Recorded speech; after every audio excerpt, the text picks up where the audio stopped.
Audiobook presents Between the Sound and the Sea by Amanda Cox. Narrated by Rebecca Quinn Robertson.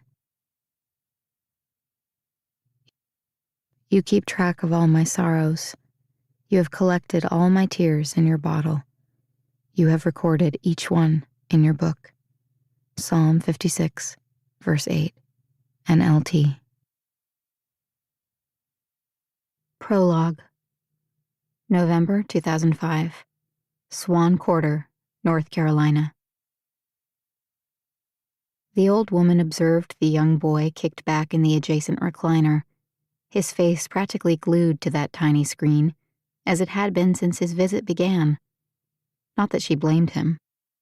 What 15-year-old wanted to spend an entire Saturday stuck in an assisted living apartment with a couple of old ladies for company?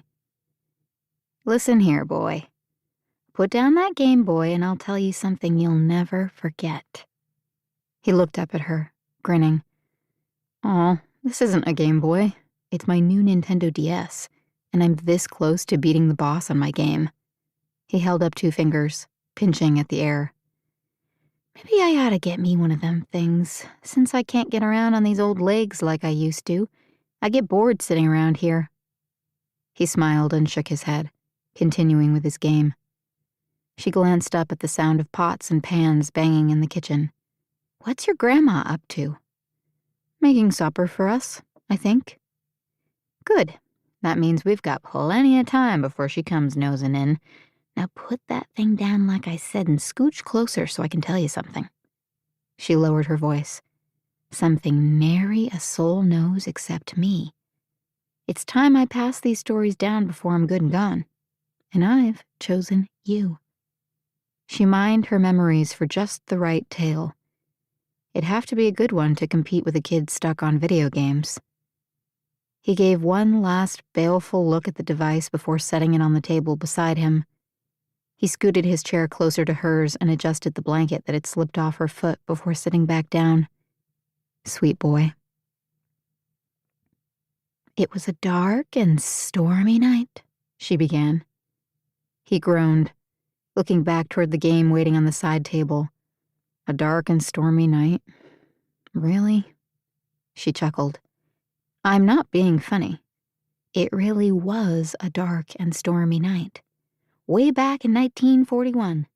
Now listen close, Peter, and I'll tell you how the legend of Saint May was born. She closed her eyes, concentrating on recounting the tale. 15-year-old Kathleen tied off her skiff. Adrenaline coursed through her body like the spidery tendrils of lightning dashing across the sky. The wind whipped about her head, unfurling her sodden scarf, sending it airborne until it settled somewhere over the seething Atlantic.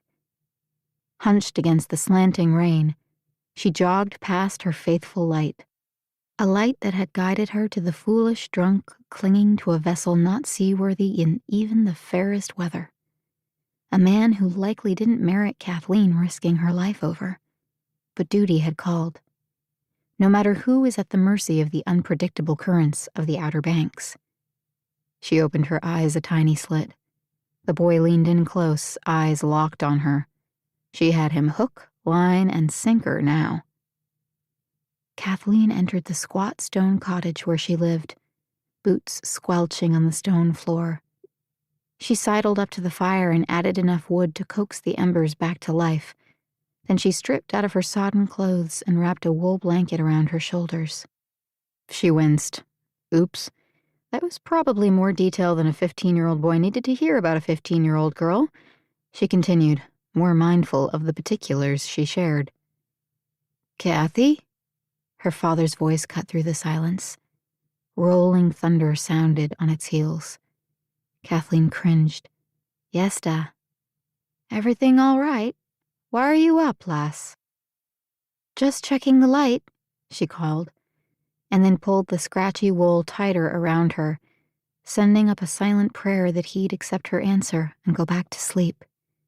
She inched closer to the fire, aching for the heat to reach her bones. Moments later, her father's snores once again echoed through the room, and the tension she carried between her shoulder blades released. He was having a good night. Kathleen grabbed a kettle, filled it with water, and hung it over the fire. While the water came to a boil, she rubbed her hands. To keep listening to this audiobook, I've left you a link in the description so you can do it, at no cost thanks to Audible's 30-day free trial.